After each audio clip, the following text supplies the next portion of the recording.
Okay, I think we should get going, yeah? All right, good evening. My name's Alice, and I'm the chair, thank you very much. I'm the chair of the MA in Design Writing and Research Writing and Criticism. You're here at the School of Visual Arts if you're visiting for the first time, so welcome. And I just have a few sort of housekeeping type of things before we introduce our speaker. You can, if you're interested in the program, which is now a one-year MA devoted to design research, you can follow us on Twitter, check out our website. Still taking a few more applications for this fall. Lots of information on the website, lots of examples of student and faculty writing, as well as videos of previous talks we've held in this series, which I think is numbering near 250 now. We've really been racking them up.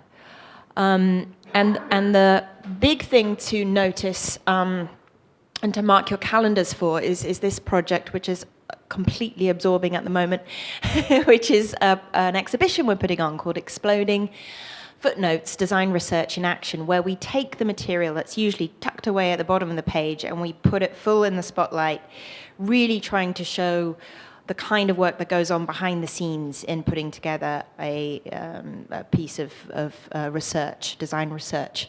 So that's all coming together and will be taking place, we'll start opening on May 13th, and we'll be having an event featuring the students of the program, of course, presenting their work, and then kind of engaging in debate with invited critics in a kind of live crit situation. So it should be a lot of fun. Please mark your calendars for that. Another thing you might want to know about is a 2-week summer intensive, which we hold first 2 weeks of June here in the department, full-on immersion into the techniques of research, approaches to writing, really a kind of introduction to the design textures of the city. So if you're interested in that as well, we have a website which is connected to our main website. Sadly, this is the last lecture in our spring lecture series. It's been a great sequence, really. This particular series has been influenced and shaped by the students of the program, whose interests and concerns, have led to its development. So that's particularly rewarding for those reasons. And I'll be introducing one of them in a minute, who is responsible in large part for tonight's speaker. Okay, so as a program devoted to the study of design, its contexts and consequences, it's probably quite obvious that we study the city closely in New York and from afar in other cities. And I think we're particularly interested when we can find approaches to looking at a city that go beyond a consideration of buildings, right, and urban planning. When we find new points of engagement with the city. And a lot of the students in the past of the program have devoted their research to topics that kind of float around this topic. We've had an exploration of Brazilian favelas, the phenomenon of tiny houses and what that would mean in an urban context, the role of policy in shaping public housing, and right now we've got someone studying the role of language in shaping both the debates around public housing and the very ways in which public housing is designed. What is that relationship between language and the words that are used and what results? Anyway, so you can see, why, as people interested in these kind of things, we would come up with tonight's speaker to give us some inspiration and lead us forward in these kind of interrelated fields. Cohabitation Strategies, or CohStra, is a non-profit cooperative for research, design, and development based here in New York City, as well as in Rotterdam and Ibiza. CohStra was founded in the city of Rotterdam right after the 2008 financial crash by Lucia Babina, Emiliano Gandolfi, Miguel Robles Duran. I probably pronounced them all wrong, but they're not here, so it doesn't matter.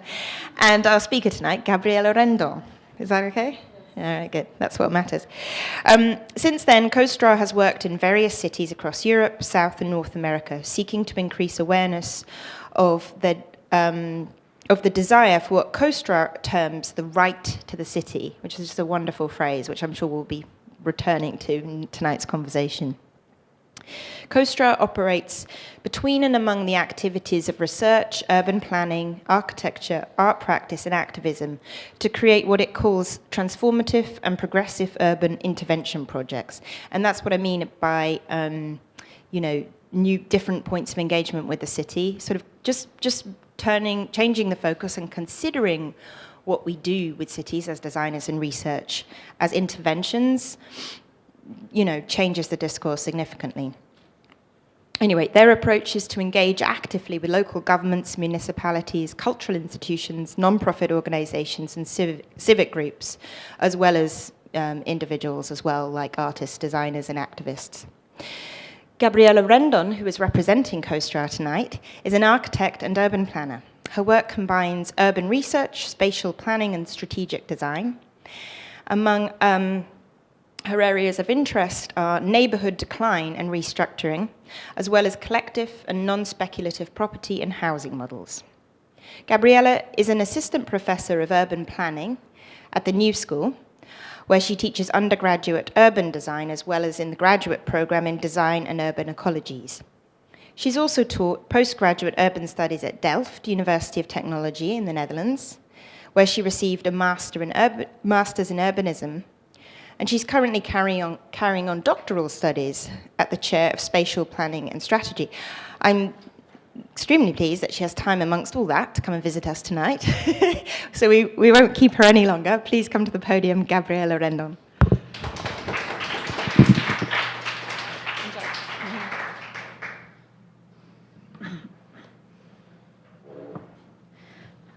Okay, thank you very much for inviting me to share the work of Cohabitation Strategies tonight. I'm going to give you a brief introduction about our practice, and then I'm going to focus on one specific project. This project challenges the traditional conception of property by proposing a collective ownership model for the provision of permanent affordable housing in New York City. It intends to offer tenants and community stakeholders voice and ownership in the process of the production of their own living environment. In other words, this project envisions what we call social property. But first, let me introduce myself. I mean, I know that you give me a very good introduction, but I would like to talk a little bit about myself. And well, my name is Gabriela Rendon, and I'm an architect, urban planner, an assistant professor of urban planning at the New School. And as Alice mentioned, I'm one of the 4 co-founders of Cohabitation Strategies. My practice has not been straightforward. There have been many conditions and places that have influenced my work. I'm Mexican, and that's why I have this strong accent. And I studied architecture in Mexico, and I worked there as an architect for about 6 years. But then my work started moving to another scale. I began gradually moving, working more and more at the neighborhood and city level.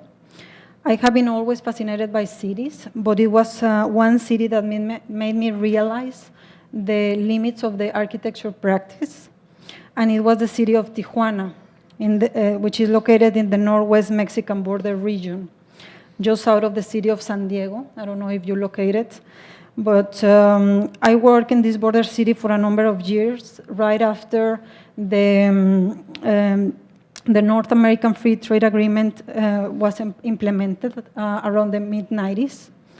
And this agreement, which aimed to eliminate barriers to trade and investment between the US, Mexico, and Canada, brought significant changes in all Mexico. But it was really like huge physical and urban transformations in the border cities.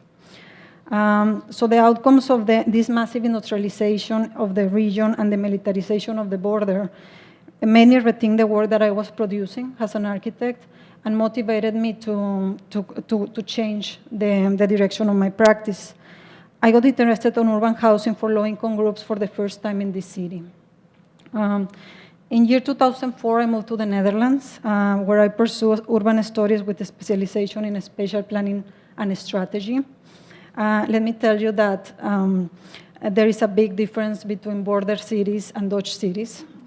And at that time, the Netherlands was blooming in terms of well-known architects or star architects. You know, Rem Koolhaas, Winnie Maas, Ben van Berkel, and many others were quite prolific at that time. But somehow I never got allured by their work. I was more interested in the Dutch social housing system and in the policies and implementation approaches that stimulated the socialization of housing during the 1970s in the Netherlands. I lived and worked for 7 years in the city of Rotterdam. And while being there, I also got quite interested in the latest programs the state was promoting to deal with poverty, deal with poverty and urban decline in low-income districts, mainly immigrant districts. These approaches have been quite controversial since they call for citizen participation, but in reality, the role of the citizens is minor. In fact, public-private partnerships are taking a major role, in these processes. And this subject of participation, along with the shift of urban and housing development approaches to more neoliberal ones, became the topic of my PhD, which I'm writing at this moment.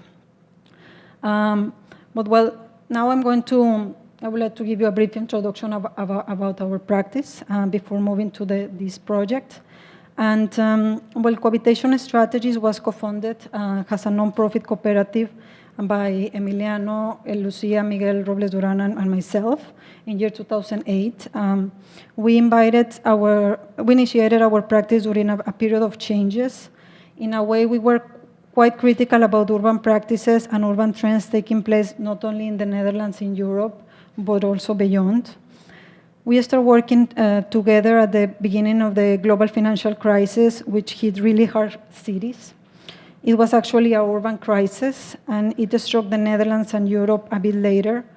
Now it's quite visible, but back then we were kind of conscious about the changes that were coming, and it was clear, since then that people had less and less voice in the production of the city. City had become increasingly places for profit and not people. However, on the other side, there was a sort of collective call to envision other ways to produce cities, other ways of living. And hundreds of protests and demonstrations started taking place all over the world during the following years, including Occupy Wall Street here in this city. So there was also a sense of hope and an urgency to create urban practices that could serve people and communities instead of developers and banks. Since the beginning of this recession, it was clear for us that the neoliberal model had failed.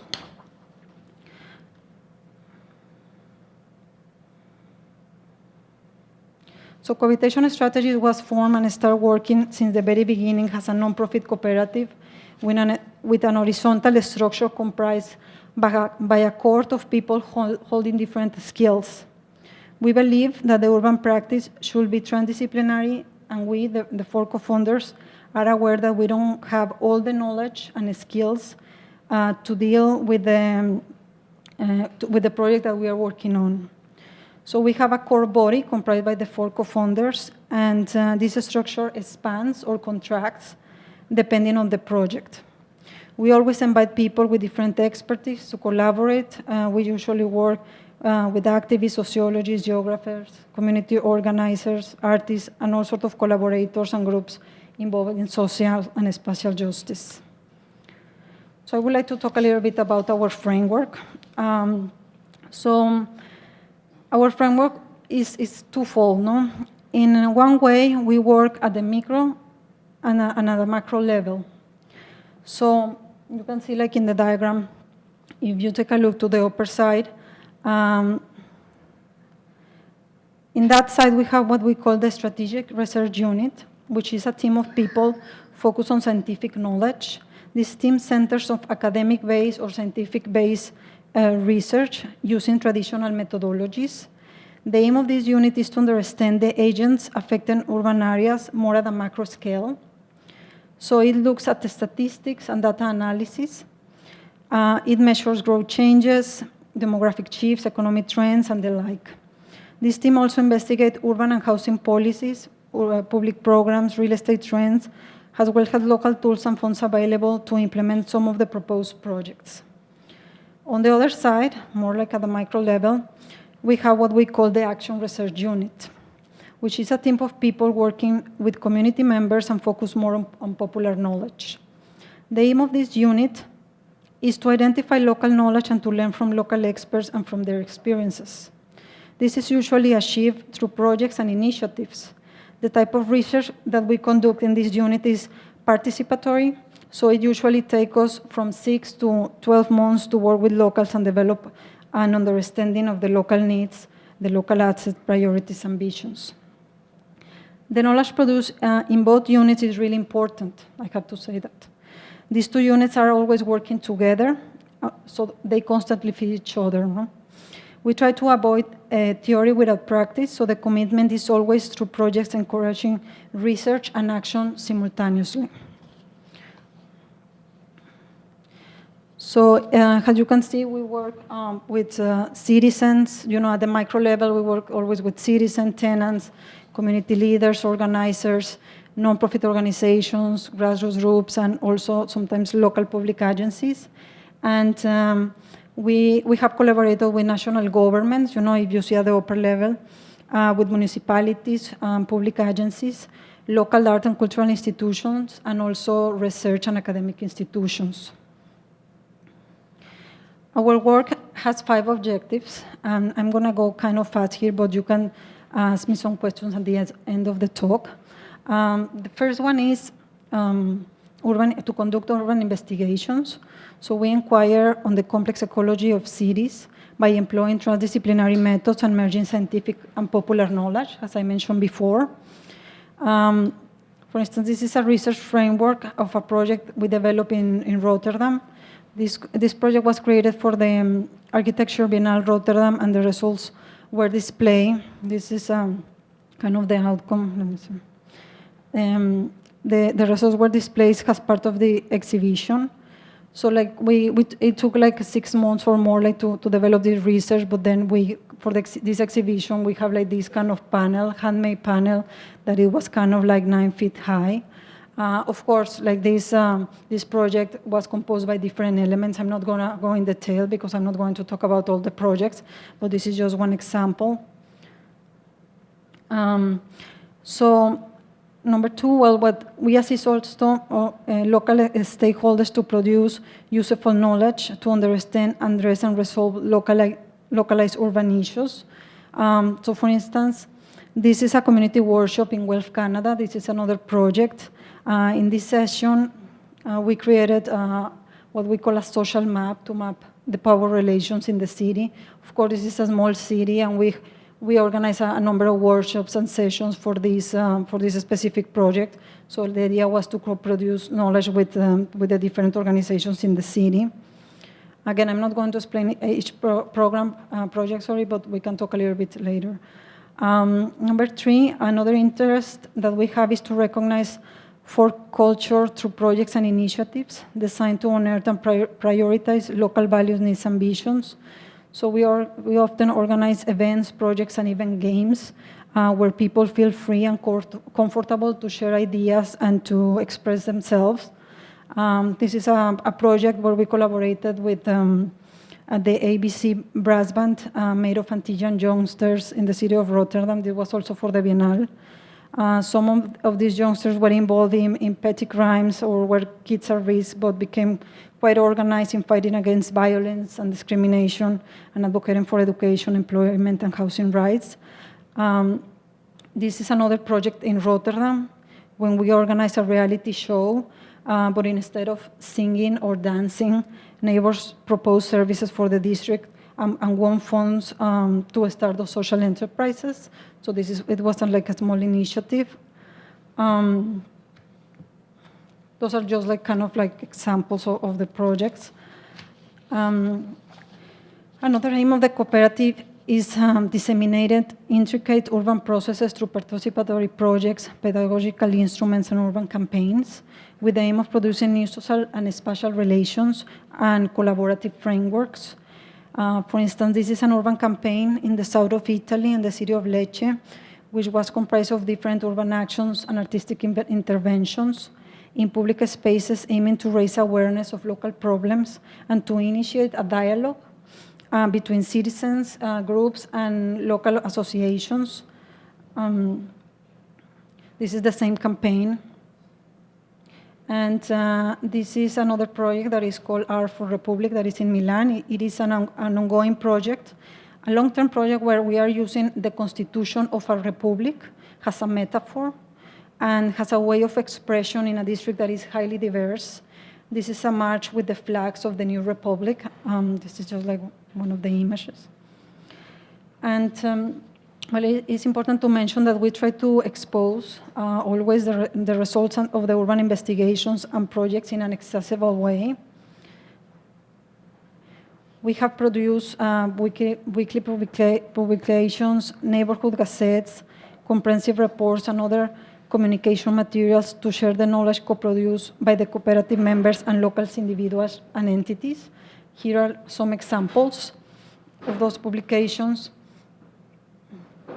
And last but not least, we intend to facilitate transformative processes and interventions working for an interim period with local leaders, groups, and associations committed to develop and expand these projects. So during the last years, we have assisted in the production of neighborhood unions, urban campaigns, housing cooperatives, and a number of collaborative frameworks in different cities. This is a map of our project since year 2008.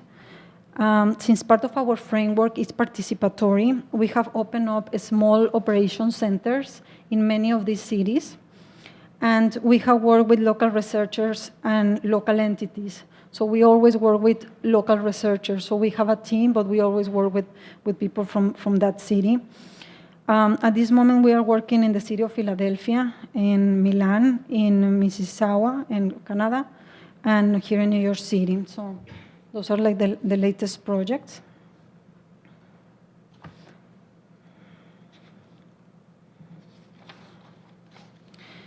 The project that I'm going to present today is based in New York City. We developed this project with a number of collaborators, as usual. In this case, we were a team of 13 in total. Here are the names, and with the co-founders plus a big team of locals. And this project was commissioned by the Museum of Modern Art in 2013 for the exhibition on uneven growth, tactical urbanisms for expanding megacities. For this exhibition, 6 interdisciplinary teams were brought together to examine new architectural and urban possibilities for 6 cities: Hong Kong, Lagos, Istanbul, Mumbai, New York City, and Rio de Janeiro. We were asked to work in the New York City team and had no doubt since the very beginning that we wanted to address the housing crisis, the condition of housing here in New York City. This is not the usual neighborhood-based long-term project that we commonly get involved in. As I mentioned before, we always work at the micro and macro level. In this case, we began conducting all sorts of research on housing, policy, programs, funds, real estate trends, and as well as subsidized public and affordable housing, all this at the city level. And at the micro level, we did not start engaging with local groups at the beginning of these projects, as we always do, because we were already working with many local groups since we moved to New York City. In fact, our inspiration for this project was the work done on a daily basis by thousands of activists advocating for housing justice in this city.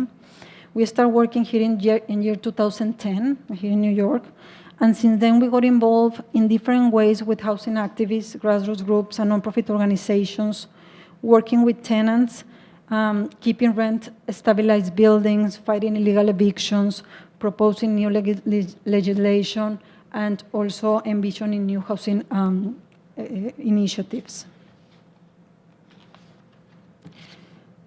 During our engagement in housing committees, campaigns, workshops, seminars, we learned that there is an urgency for alternative housing models to those produced in the city. Collective property, despite its marginal presence in this city, have represented spaces of resistance that have emerged out of long-term struggles. That is something that we learned.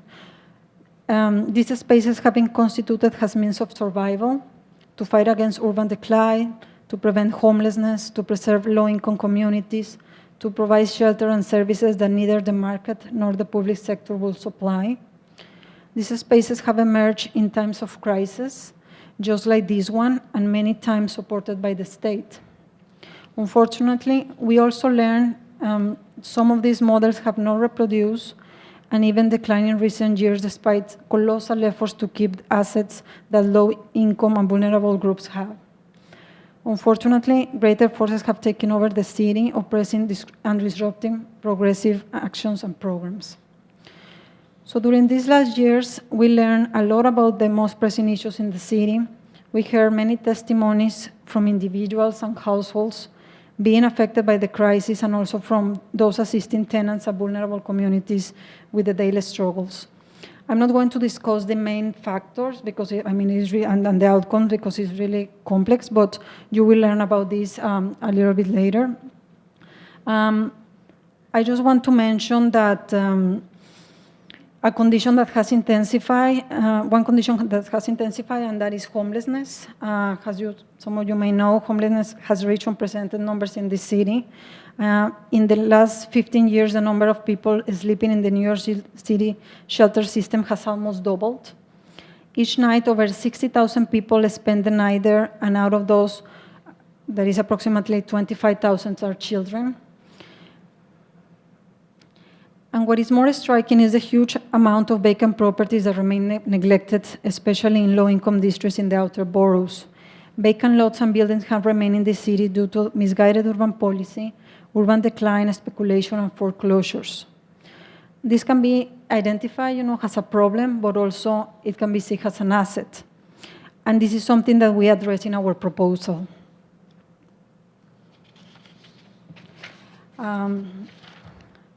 It has been proved that if the underutilized and vacant buildings in the city were rehabilitated and made accessible to the thousands of people struggling for a place to live, the housing of crisis will be solved. So that's why we focus in this condition. Unfortunately, most of the vacant spaces have been taken over by profit-driven developers, even in low-income districts. So the frontiers of speculation and profit-making have reached the most vulnerable areas of the city, especially in the outer boroughs. So collective, progressive, and alternative housing models to ownership have become scarce, and affordable housing out of reach to more than half of New Yorkers. And as I mentioned previously, there is a need to construct another housing paradigm to create just cities. So we thought, having all these things in mind, we thought there must be a way to distribute the resources evenly, to claim the city, to make it accessible, and to create processes to stimulate cooperation at the district and city level to achieve a common goal, which is housing all New Yorkers. So having all this in mind, we began the project, having three main objectives in mind. Firstly, we wanted to provide an overview of the housing crisis through the voices of New Yorkers. Secondly, we wanted to propose an hybrid ownership model for the provision of permanent affordable housing. In the end, we designed a sort of public program for the development of cooperative housing trusts. That is a model that I'm going to explain later on. And lastly, we wanted to make the material of the exhibition available. We did not want to produce a material or a project for an exhibition. We rather wanted to produce useful knowledge that could be utilized by community leaders, by tenants, housing organizers, politicians, and the public in general. In other words, tools to raise awareness and to call for action and cooperation.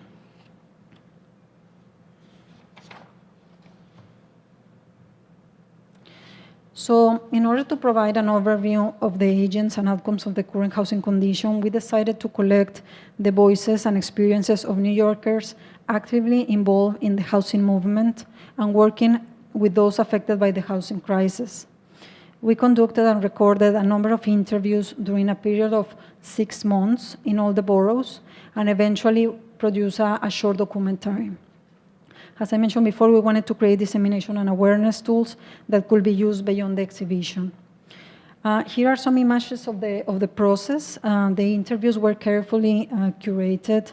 We selected the issues that we wanted to expose, as well as the key people for the interviews. Each interview was prepared in advance. And these are the interviewees, the participants. We have, for instance, Rachel LaForest, the executive director from the Right to a City Alliance. We have also Kendall Jackman from Picture the Homeless and the New York City Community Land Initiative, and of course, David Harvey, that you almost must know. We have really organizers, activists, also people like fighting like in the communities. It was a very interesting collection of voices, and that not only reveal what are the agents and outcomes of the housing crisis, but also provide potential instruments to mitigate the current condition. These interviews, we have like a lot of interaction, and we were kind of discussing the ideas that we were proposing, and also we know the work that they are doing, so we took into account many of the initiatives, so the ideas that they are envisioning.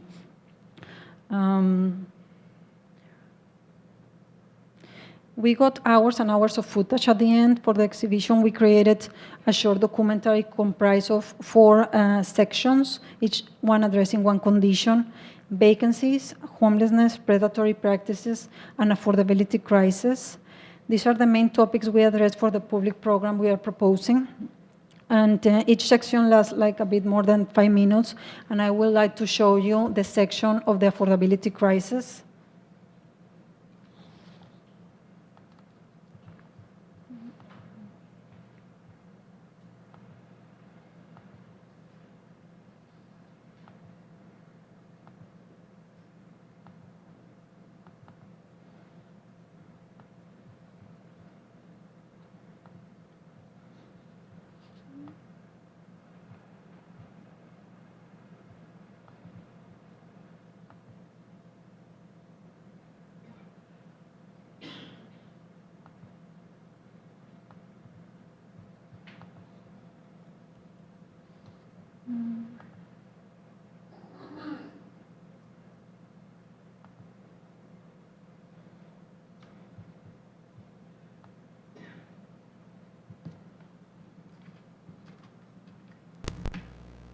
New York City is a remarkable place, unfortunately a dramatically unequal one. We've got a small number of people who make a lot of money from all around the world, and a much larger number of people whose incomes are flat and who don't make anywhere near enough to afford the cost of housing.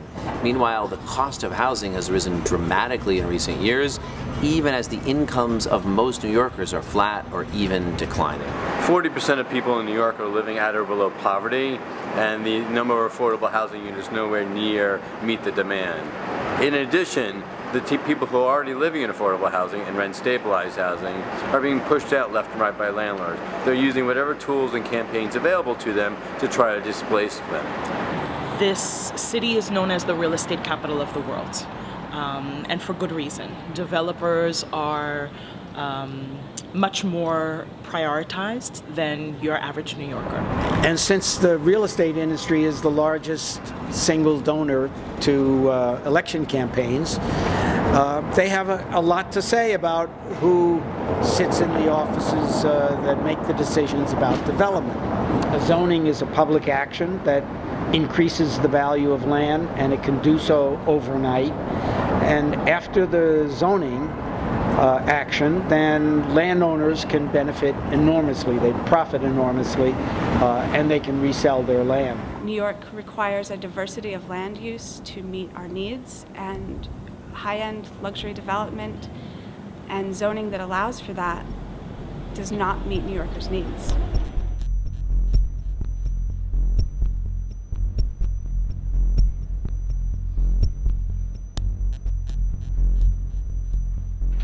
So the most important tool for providing housing for really truly low-income people is public housing. There's New York City Housing Authority. That's 175,000 units that has people down at 30% of area median income or even lower. But we've seen the federal government defund federal public housing. So we could get federal, state, and city funds to support our public housing. There are serious repair problems in public housing, and government isn't doing anything. On the state level, the state supports a rent regulatory system called rent regulation. It regulates the rents that keep people in communities. However, over the last 20 years, we've seen a real weakening of those laws. We've seen a shift in policies that really caters to private developers and how much money can be made on the use of land as opposed to repurposing and using land for the benefit of people. The very rich condominiums here in New York City, they're not taxed at the same rate as everybody else. There's some deal which was cut years ago to help the real estate industry recover, and it's never been taken away. So there are all these distortions between supply and demand. On the supply side, we find another distortion, which is what would developers rather do? Build affordable housing or build high-end condominiums for very rich people? It really depends whether the program is voluntary or mandatory. In a mandatory program, you dampen the cost of land values a little bit and require people to include affordable housing as part of the price of making money by building new housing. In a voluntary program, which is what we have in New York City, you're basically offering the developer to build more market rate housing in exchange for making some of that affordable, and the developers conclude in some cases that it's worth the extra market rate housing they can build. The problem is in a lot of cases developers haven't taken the deal. They've said, I'm perfectly happy to build this much market rate housing and I'll just go ahead and do that and not build any affordable housing as part of the program. Well, there's much more profit to be had from the high-end condominiums, so they tend to want to build those and not to do affordable housing.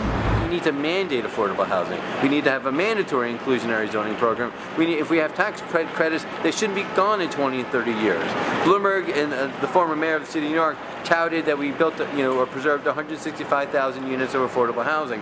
However, only 3% of those units are permanently affordable.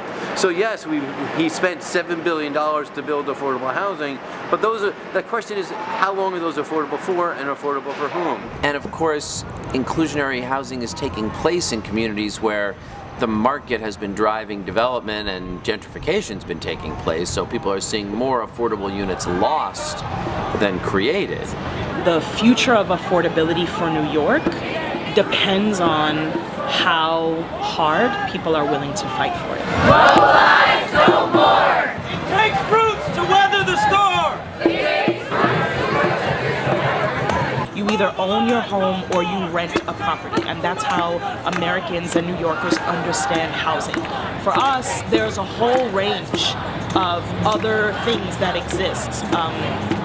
Cooperatives, community land trusts, things that are really about shared ownership and shared responsibility for the space, whether that be a single-family home or a high-rise building. We are of the belief that there are many other iterations and versions of housing yet to be seen, or some that exist other places that would work just fine in this country if people really got a taste for how they move, how they function, and could develop an understanding that moving away from the market system is the only solution to actually making sure that there is housing for every, human being in the country. So in New York, we have a cultural shift that has to happen in our hearts and in our minds. I live in the belly of the beast, New York City, where people are throwaways, but buildings and architecture and profits are prized possessions. And if we are not able to shift that culture on its head, we're in a lot of trouble. All of us, not just poor people, but the billionaires and the millionaires are in a lot of trouble too. In the final analysis, the most important thing is that everybody should have access to decent housing, and that to me is a human right, not something that should be legislated and regulated through market exchange.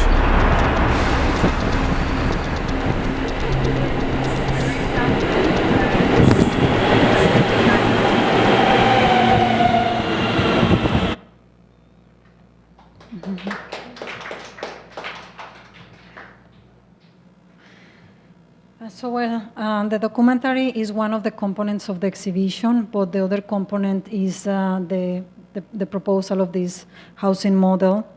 And we started studying the current housing models and providing affordable housing, especially the different modalities of cooperative housing, as well as forms of tenant-led housing programs that were developed since the 70s onwards. The benefits, the limitations, here like one of the first diagrams. We start also this planning like a working framework to implement a pilot program at the district level. We look also at available public programs to acquire underutilized and abandoned properties, as well as instruments and subsidies available for the rehabilitation of those properties. So we start kind of creating like putting together different pieces, what is available, what is not available, how can we put together different kind of knowledges or skills also like at the community level.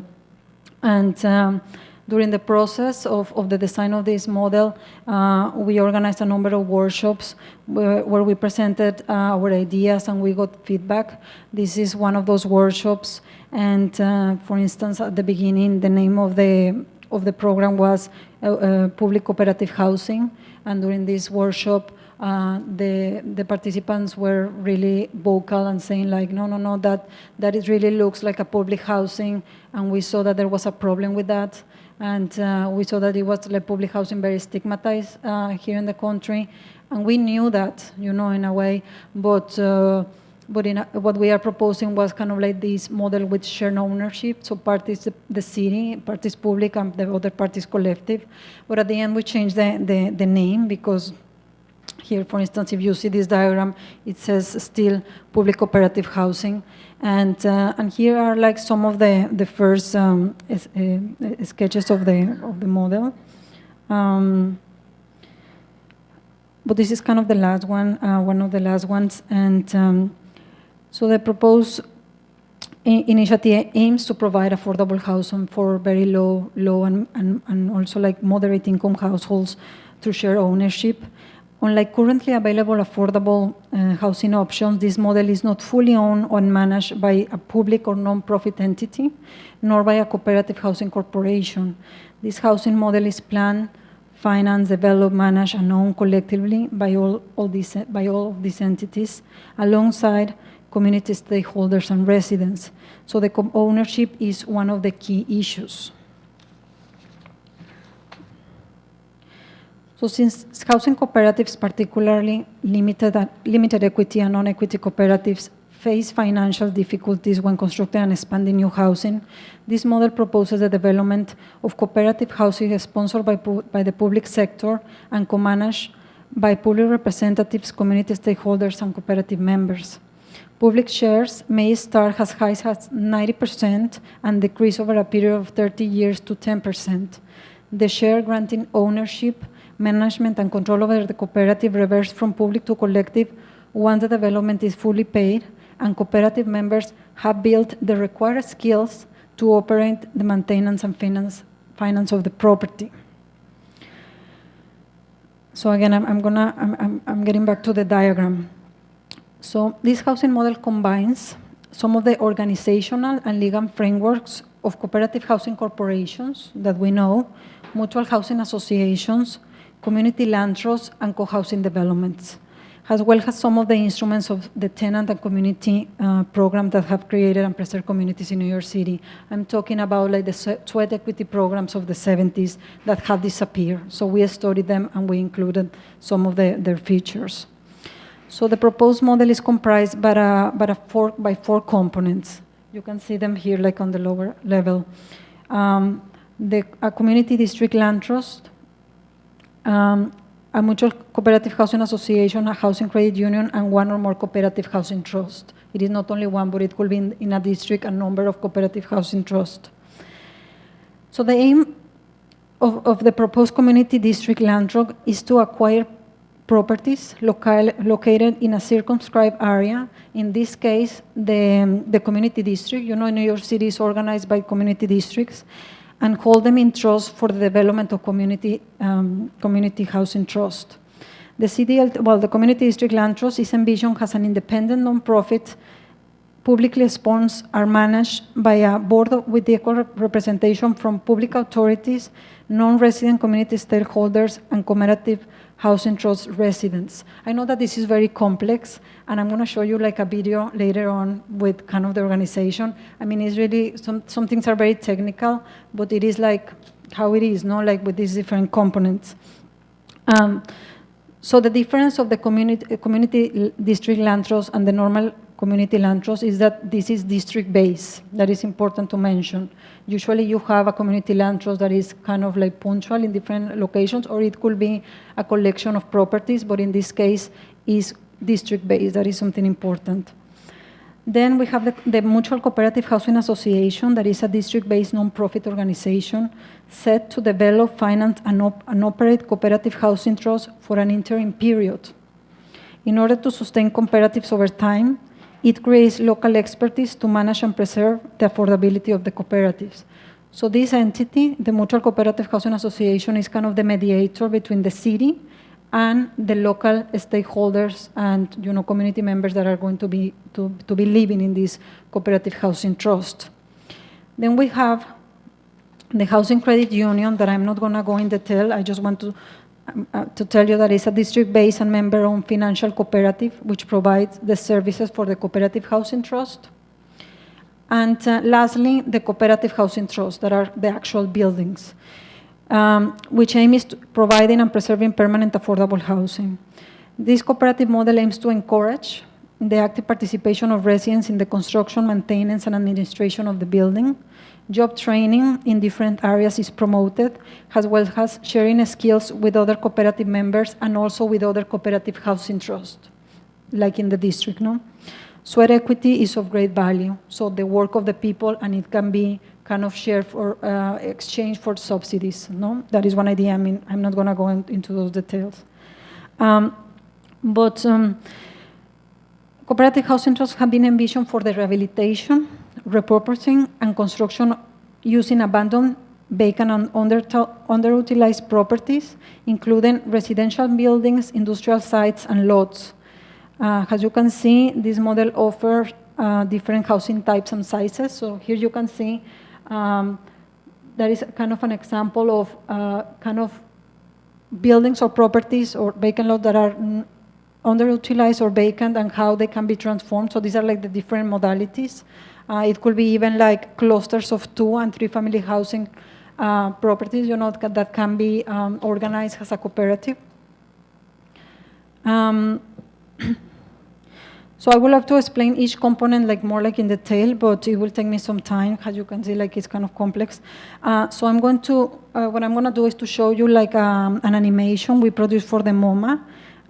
So due to the complexity of the project, we worked with an animator, an illustrator, and created this short kind of explanation, or more interactive. So it's short.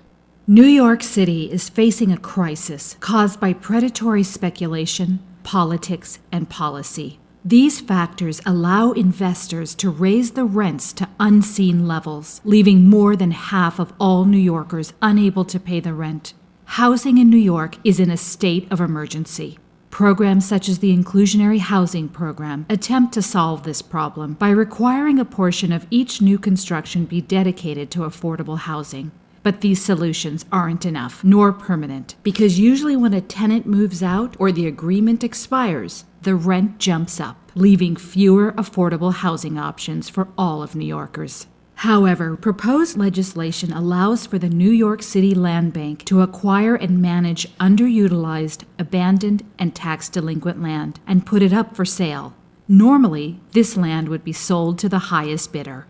Cohabitation Strategies proposes a progressive strategy. Land acquired by the NYC Land Bank would be divided according to district and be managed by nonprofit groups called Community District Land Trusts. They would lease it out to another nonprofit group called the Mutual Housing Association. Along with the Community Housing Trust, the CDLT and MHA would decide what sort of properties are needed. The MHA would then borrow money from the city to develop and manage the property, which would then be made available to those who couldn't afford current rent prices. Over time, typically 30 years, the rent paid would be used to pay off the loan from the city with interest. Money saved up beyond the loan would be used to further develop the community with CHT-owned affordable housing, youth centers, playgrounds and parks, shared working and community facilities, and land for farming, turning once derelict property into thriving communities and expanding available affordable housing for all New Yorkers permanently. Let's take a closer look at each organization to see how they function. The Community District Land Trust is composed of district representatives from the local governing body or city council, residents and other tenant groups, and community stakeholders with an interest in keeping housing costs affordable, such as small businesses, academic experts, local nonprofits, and even private developers. They would be responsible for the acquisition and designation of land for development, and each would have one equal vote. The mutual housing associations would be comprised of experts from various fields, such as construction, city planning, law, finance, and more. They work with and train members from the cooperative housing trusts in construction, maintenance, management, and more, turning residents into active and engaged shareholders. They would also serve as a mediator between the city and cooperative housing trusts in complicated finance and legal matters. Cooperative housing trusts are made up of the tenants or residents of a particular property or group of properties. They manage the buildings and its resources according to their own needs. Rent would be used for operational costs and loan payments. Once repaid, 90% of ownership shares in the property would be transferred from the city and MHA to the Cooperative Housing Trust, guaranteeing affordable housing units remain affordable permanently. The remaining 10% would be held by the city and the MHA to ensure housing for those with special needs. The district-based Housing Credit Union diverts a fraction of the tenant's rent to an account that compounds interest and could be withdrawn if the tenant decides to leave, or used to pay the rent after retirement, ensuring affordable housing not just for those working, but for those too old to work as well. Currently, the city subsidizes private developers through tax breaks, incentives, and other instruments. This is money that is permanently lost from the city treasury. Instead, we propose that city funds be loaned to local mutual housing associations at low interest rates. Over a fixed period of time, the money from the city would be repaid, and ownership in the property would be transferred from the city and the MHA to the Cooperative Housing Trust.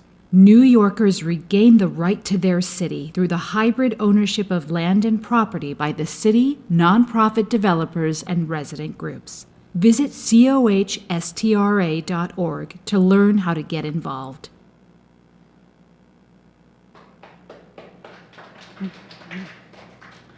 So, well, you saw like it's a bit complex, but the explanation gives you more or less the information about like who is who, you know, and how they collaborate. Of course, if you have questions at the end, you can ask me.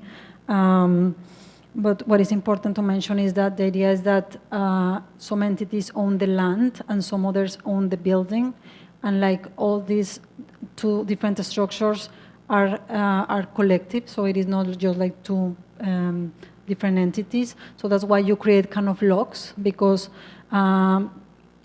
usually, like, for instance, what is happening now, like with cooperatives in New York City, is that if all the cooperative members decide to sell, you know, like the property, it's like, okay, we can do it, no? But if you have like a lock, in this case, always there is a portion that is, that you have representatives from the community and also from the local government. So that is not possible, no? So that is kind of the main idea. So well, we produce like these two like videos, you know, the animation and the documentary, but also we produce 4 handmade drawings for the exhibition, and this one illustrates the whole program. I mean, you just saw it, but here is like also some of the components and how it works. This one illustrates an imaginary of the cooperative housing trust. We were not thinking about really architecture for this project because we are designing more like a process, but it is just like a conceptual image. And this is other drawing where we call for a new role of housing. So housing has a site of production and collective development. I would like to address that the reproduction of social property requires hybrid models of ownership and long-term alliances across different groups, sectors, disciplines, and government levels. The cooperative housing trust program that we propose is one alternative that explores the possibilities that can be formulated by involving local groups with the political and organizational power to produce change. But additionally, the urban practice needs to be redefined in order to co-produce spaces where people can reproduce themselves, their cities and their livelihoods.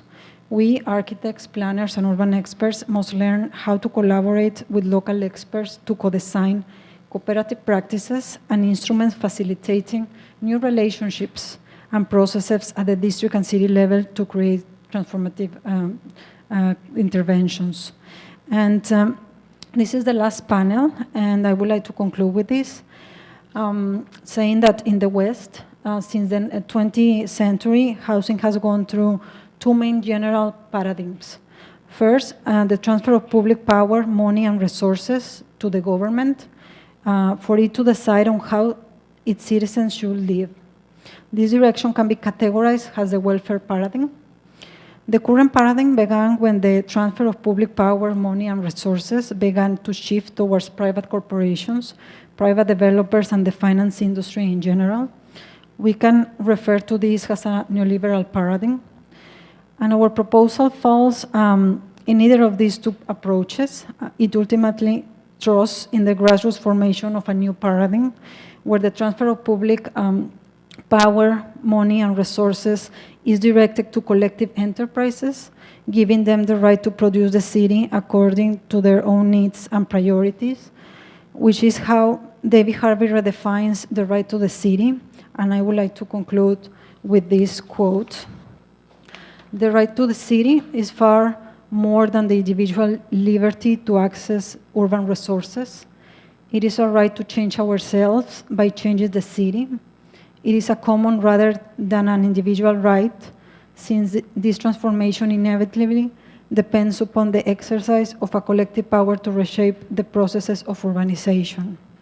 The freedom to make and remake our cities and ourselves is one of the most precious yet the most neglected of our human rights. And thank you very much.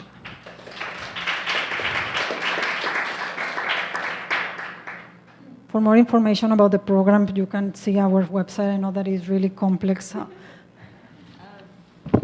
Thank you so much. Come over here and we'll take some questions.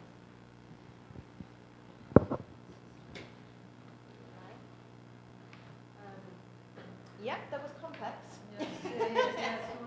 No, but it's necessary. I think what's so refreshing about your work is that you really are taking all of every single facet of that experience of living in a house and dealing with it, and it's powerful stuff. The Monty Python graphics definitely help though. Yeah. Yeah. Kind of great. Okay, so I've got a couple of questions and then we'll open up to some more experts. I was interested when you were talking about the moment in your projects when you actually kind of maybe would hand over to community leaders, and you were talking about providing community leaders with tools, community leaders and the public, and not just leaving the results in the exhibition. And this is a frustration I have all the time with these kind of conceptual projects, is it's, they're preaching to the choir of a MoMA audience, right? So could you talk a bit about that, how you extend the work, extend the thinking, extend the projects, and, hopefully enable things to happen, and how that works? Yes. Yeah, for this project is really complex because you require like a lot of collaboration between many entities, the city and city councils, people from the community board. It's really complex. But usually, like the project that we develop, we kind of design the processes for like the people like in that specific community to continue, you know, like I don't know if we are creating different initiatives, you know, for dealing with food or with housing or with knowledges, you name it. So we kind of design the process. We have like a partnership for usually like 12 months, sometimes even more, and we find a way to create those collaborations, those new relationships, relationships that sometimes were not, I mean, they were there, but they didn't know each other. And eventually they start like collaborating and continue with the project. But we never think that we are going to be there the whole time. All the contrary is kind of creating like the tools, you know, for the continuation of these projects. Well, for instance, now we are developing a project in Philadelphia, and we are working like in a district that is really is really monotonous. There is like a lot of vacancies. There are no spaces for community spaces, recreational spaces. But there are like a lot of communities that are kind of active. These spaces are needed. And what we are trying to do is to negotiate with the land bank that is being formed in Philadelphia to get access to some of those lots and to create what we call playgrounds for useful knowledge. So these spaces are spaces for sharing knowledge, sharing skills, helping each other. And the idea is to create different committees, you know, and these committees will be dealing with housing and housing development and displacement, because there are like there is a trend of development coming from north to south in that region, and it is really I mean, it's clear that many of these properties have been bought, you know, like for by speculators to develop. So we are trying to save like some of these spaces and create kind of these networks and these what we call playgrounds for useful knowledge. And so we are trying to open those spaces to create the relationships and to create different programs for those spaces. But we are conscious that we are going to be there just for a certain period. So sometimes those tools could be frameworks, you know, ways of working. Sometimes in this case are going to be these spaces, no? Or sometimes it's both things. So it depends on the project. Yeah. And I wondered, sorry, when you were talking about, sorry, yeah, I should use this. This notion of collective and approaches to housing. I wonder, because you've worked in a lot of different cities, a lot of different countries, do you notice kind of national characteristics?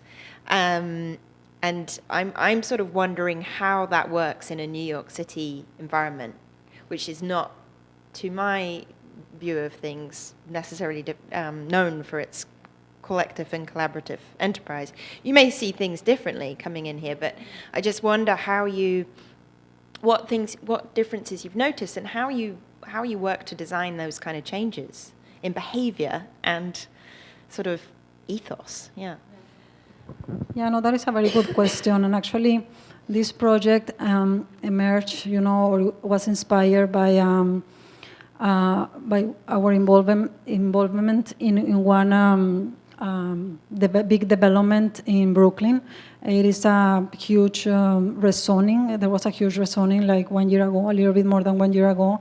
And we saw like all the different organizations, you know, trying to fight against this huge rezoning that was about like more than 1,000 units that are going to be like luxury apartments in a low-income area. And there was a lot of frustration, but when they saw what was happening and the impact, you know, that they were going to have like in the coming years, there was this coalition that was formed. Many organizations from the area, non-profits that had been there for a very long time, new grassroots groups, individuals, residents, neighbors, you know. We were all concerned and trying to change, you know, to really not to approve the rezoning. But unfortunately, like always, you know, like all the deals were already done under the curtains. And at the end, what the community was kind of asking was land, no? Because we were asking for 30 or 40% of affordable housing, and the developer was providing 20%. And we were insisting, and we were like in meetings with the developer, the lawyers, you know, like this, the members from the community, leaders from all these organizations. And at the end, they said, like, okay, we cannot provide the 30% of affordable housing. And then we said, like, okay, but you can give us land, no?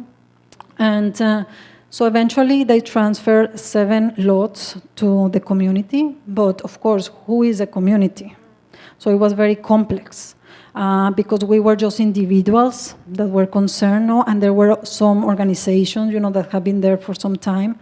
So eventually those lots were transferred to nonprofit organizations. But then the process, you know, of the transferring of the land and what is going to happen there was really opaque, no?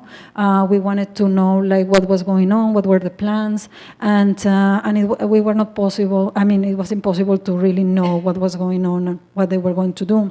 So we really started like looking at all the positive things that were like all the assets, like all the resources in terms of knowledge, time, like efforts, you know, experiences from all these organizations and even neighbors. And also we were kind of thinking about the possibility of, well, because the idea was to get those 7 lots and to create a community land trust, no? So if those lots were given to the community, okay, so let's have like a governing body, you know, comprised by community members, the residents that are going to live there, and also like public officials, no?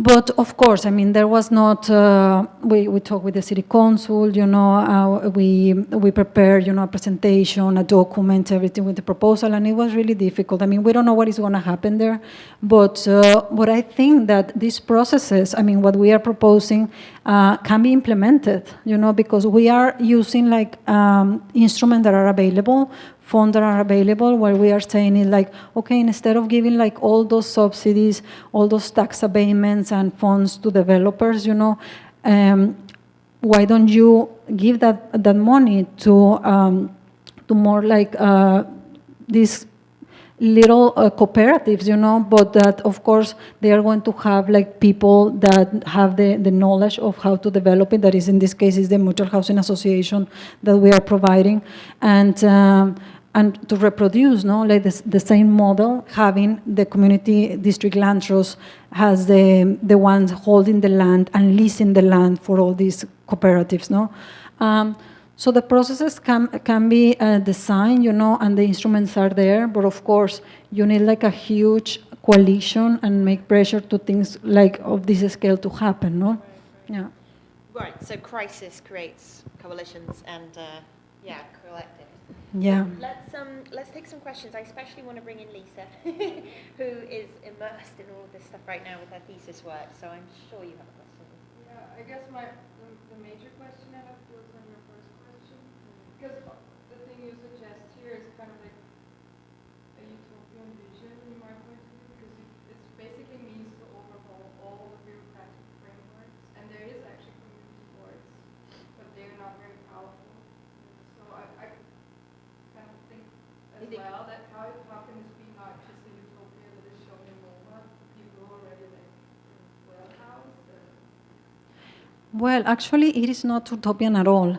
Actually, all the comment that we have had, you know, for the exhibition is like, oh, what it is one of the most real projects, because all the instruments are there. You know, there is the New York City Community Land Initiative, that is like a citywide organization that are really pushing for the development of community land trust.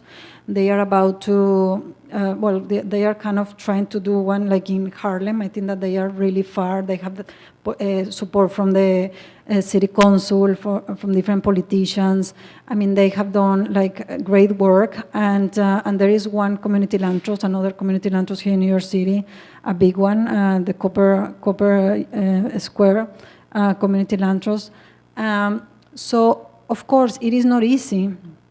And that community land trust took like a lot of time, you know, to develop, and also like the one in Harlem.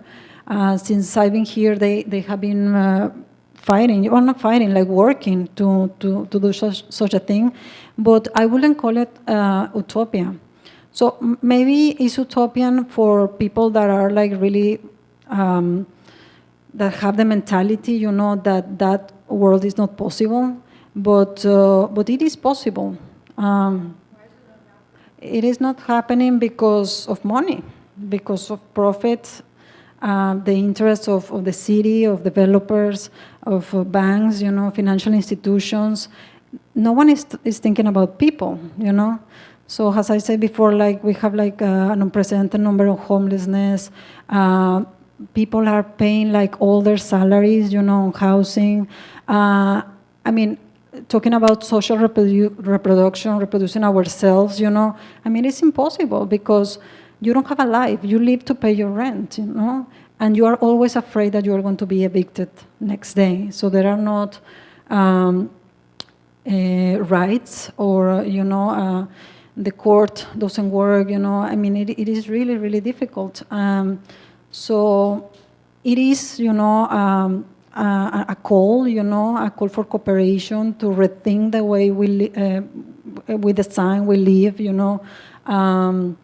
how housing is perceived, as a commodity, like a space where we live and develop ourselves, but also with the community, So everything is super individualistic. It's about money. It's like I want to buy my property because I want to have an investment, So it is another mentality, but I think that New York is a very progressive city, like many things have happened here, and as I said before, our inspiration have been like all these activists that are working on a daily basis, fighting for like all the outcomes, of this crisis. Well, one thing that struck me actually, just to that point, was the when we saw that grid of all the faces that these guys had brought together for that documentary. I mean, if one product comes of this, surely you've brought them all together in some way, and like just pointed out the points of connection between all of their disparate efforts. Because I always find that sometimes in New York, there's so many non-profit organizations and community meetings everywhere. A large part of the job, I feel, seems to be about providing the glue between them, isn't it? Mm-hmm. Is that something that you were thinking about as you were? For the documentary? Mm-hmm. Yeah, just that created a narrative that kind of brought their views together. Yeah, it was very interesting because, you should see the 4 sections. They are really, really interesting. And yeah, you see that we all, or like all these persons that are involved in the housing movement, fighting with housing issues, they all know what are the problems. They all know how to solve them in a way, but we are not working together. So that's why I'm saying that we need to redefine, our practice, and we need to work with all these people, that have like different expertise. But if we work together, we can create something, no? So, and this is of course like very complex, but can be done, no? Yeah. Let's take some for someone else that we'll come back to. Yeah. Do you want to? I guess it kind of follows on from what you're saying. I'm interested in what your actual day-to-day work practices in project like this and timeline of project like this. So you had your core design team in your studio, I suppose, and handling the human resources that you mentioned earlier about we don't have all the knowledge, so we need to gather the experts. Yeah, well, depends on the project, but yeah, of course, we are aware that we don't have like all the knowledge and skills. So depending on the project, we see sometimes we need to work with sociologists, like for instance, now in Philadelphia, there is a local sociologist over there, like doing a lot of interviews and investigating what are the knowledges that exist. Knowledges, I say like in plural, because in Spanish we have that word. It is not knowledge, but it is knowledges. But she's investigating like the knowledge, in the district.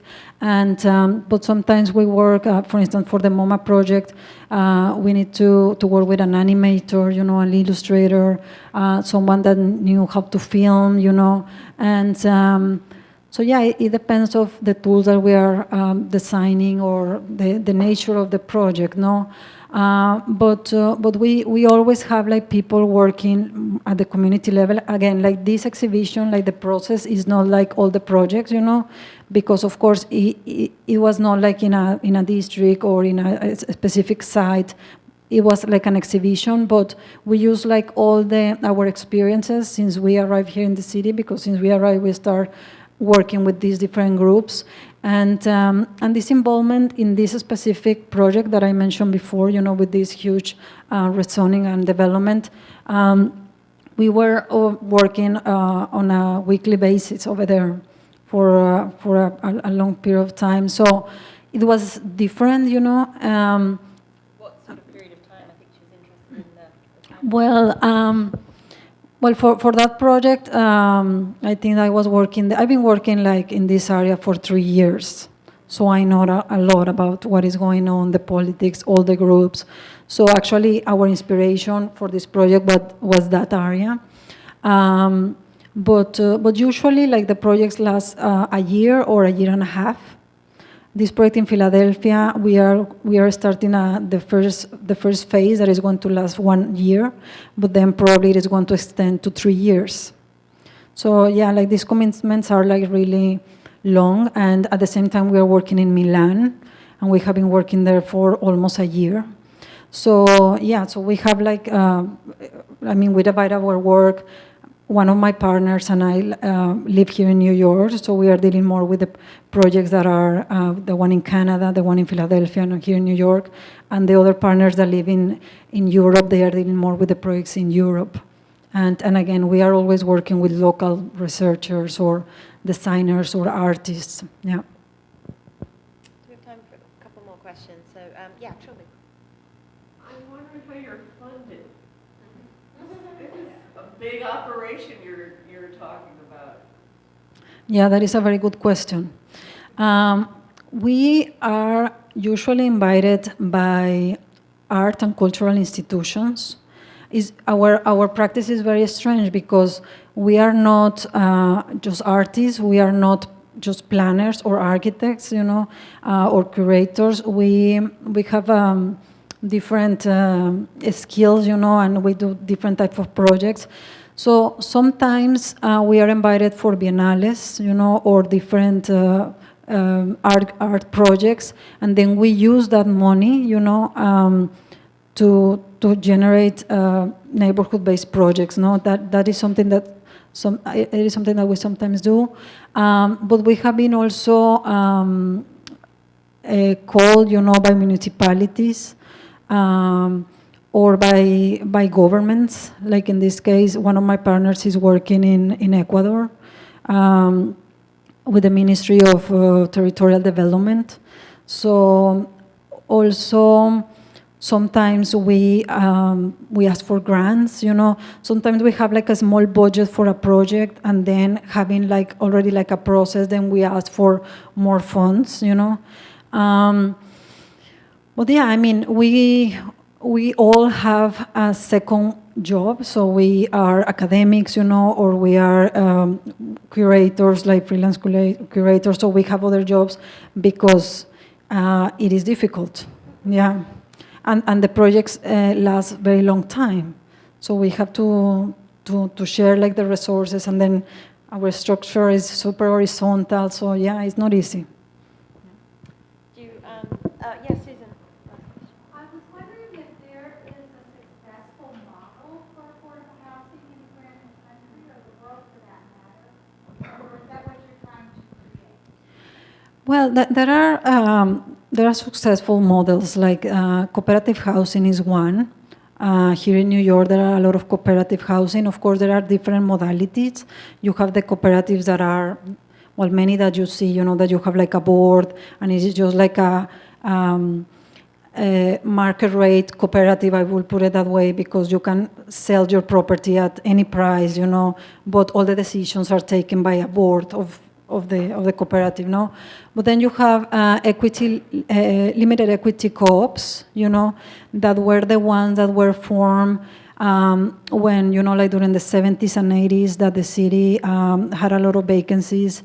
The government got a lot of properties that had problems with taxes or that were abandoned or different problems, the city got them, and it was the time of the urban homesteading program. I don't know if you remember. So there were groups of tenants, that organized and start rehabilitating those properties, sometimes as squatters, but the squatters cannot push like this type of programs where the city actually gave funds for the rehabilitation of these properties. No? So many of those properties that were rehabilitated at that time, during the 70s and 80s, turned into these limited equity cooperatives, no? So, and there are like many in New York. So those are one of the assets, that low-income communities have. But unfortunately, we are losing them because there are not the instruments, to keep them. And as I said before, like if all the members vote, to sell the properties, yeah, that is possible, no? So that's why we were kind of inspired by many of these. Well, that is one. The other one is the community land trust. That is more like the land, the property. So where land and buildings are separated. So it is another conception of property, no? Because you lease the land, but you have the building. So that is kind of part also. Is a key part of our model. So we were thinking, okay, these models exist and are successful, but how can we put them together, and improve them? And the idea was always to provide permanent affordable housing, because sometimes like these models, they are not permanent. So yeah, no, but there are, no? That's for sure. Like with the community land trust, there are also different modalities. You can have like a house, like a two-family house, like a one house, like dispersed, not only like in one property. So it is really flexible. This is only one proposal, but of course there should be many. No? Do you have one last one? Yeah, go on.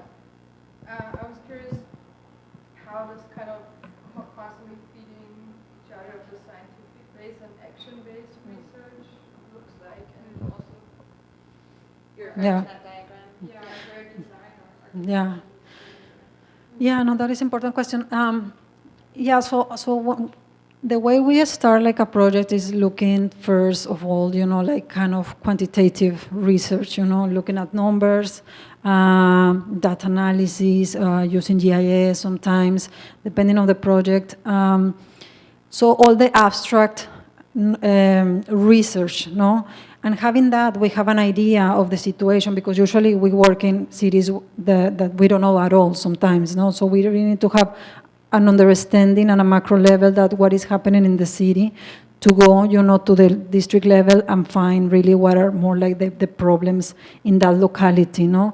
So usually we start, at the macro scale, and then we always have, we usually open like a small, let's say like office or hub or, like a small space in that area, and we work with local researchers, or we start like making relationships with people already working there, sometimes with, for instance, when we were working in Canada, in Guelph, we were working with the University of Guelph, with researchers that were already like doing studies, about the city. So it depends, but first is at the macro, and then we start working more like at the district level. And when I'm saying that we always, the two units feed each other is because when we find out, for instance, okay, there is this going on, with housing or with, there is like the poverty is really like a problem there, or there are concentrations of this and that. Then when we are working at the community level, we are aware that that is happening, so we can really focus a little bit more the research, or reach out the key people. So we are always like working, and then when we have like a lot of information about what is happening like at the neighborhood level, then we always have more questions, no? Why this is happening, sometimes at the beginning we were not aware of that, so we return to the other scale, and then we start kind of investigating more, or especially when we want to implement something, like a program, then we need to see at the city level what what is available, funding, instruments, how can we implement that? So they are always working together, yeah. Well, more to be discussed. I'd like to invite you all to join a community land trust with me next door by the bar. But before we do that, please join me in thanking again Gabriela Rendon. Very interesting. Thank you.